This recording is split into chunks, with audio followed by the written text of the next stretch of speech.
Okay, here we are at the piano. So the key to finding, no pun intended, the key to finding notes on the piano is knowing where your landmarks are. The black keys up here are your landmarks. So if you find two black keys anywhere and you go down to the note on the left side, you will find a C. And it doesn't matter which two black keys you pick. Here are two up here. Go down to the left side, that's a C. Down here in the bass clef, C. And down here, way down here at the bottom, there's actually one more off the camera. Those are all C's. So on the piano, standard size piano, you have 1, 2, 3, 4, 5, 6, 7, 8 C's.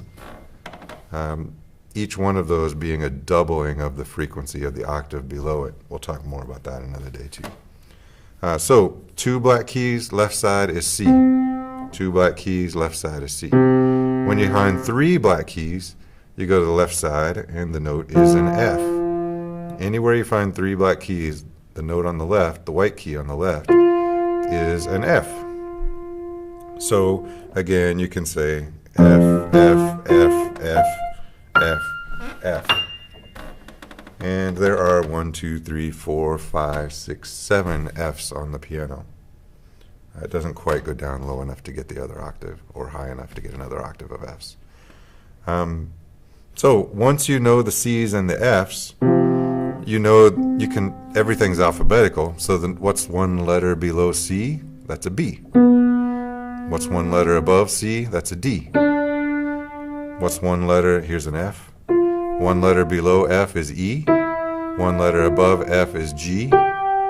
So just by getting the C and the F and knowing one step below and one step above, one letter below, one letter above, both of those notes, we have now named B, C, D, E, F, and G. And the only other note that you don't know by this point is the A. Just by knowing the C and the F and the notes next to them, you have covered 6 out of 7 of the letters. And the 7th letter is, everywhere you have these three black keys, that note in the middle of the two on the right, that's an A. A, A, A. And this should not take you very long to memorize. Once you do it probably 10 or 20 times, if you've never done piano before, it's really easy to find all these notes.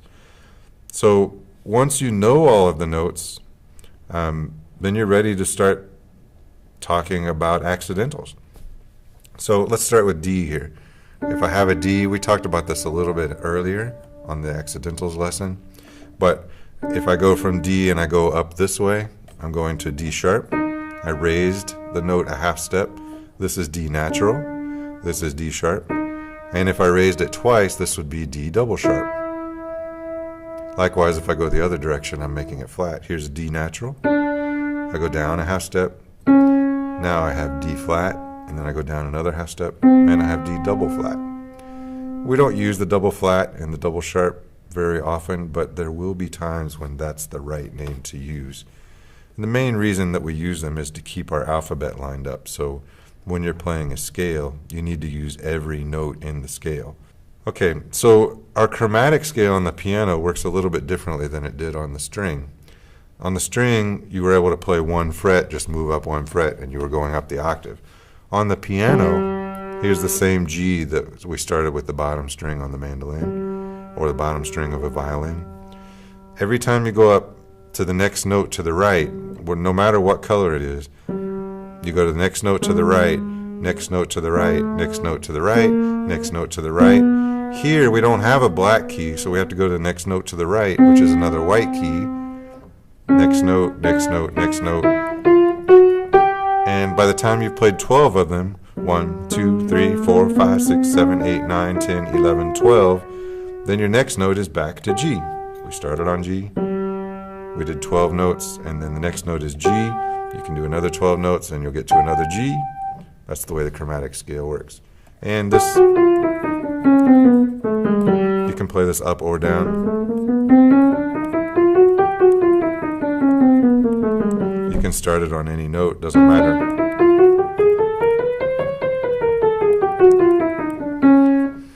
don't pay a lot of attention to my fingerings or anything because I'm not really a pianist. This is just a tool for me. I use it to experiment, to compose, to try out my theory ideas, but I'm not really a piano performer, so I don't know all the correct fingerings and everything. You might notice while we were doing this, B and C is the place that we did not have a black key in between.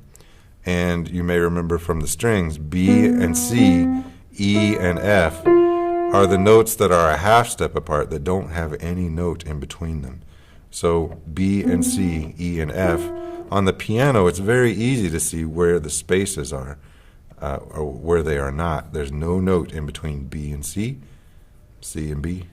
There's no note between E and F or F and E. There's no note there. Therefore, it's a half step from one letter to the next letter. All the other ones say G to A. There is another note in between, so it's a whole step. Two halves make a whole. G to A is a whole step. G to G sharp is a half step. G sharp to A is a half step. Two halves make a whole. This is, I think, the best way to visualize all of the scale theory, because better than a string instrument, because you can see if I need a whole step from E to F sharp, let's say I'm playing an E scale, the first two notes have to be a whole step apart. So if I go E, F, the two letters don't give me a whole step. I have to change that F into F sharp in order to have a whole step at the beginning of my scale.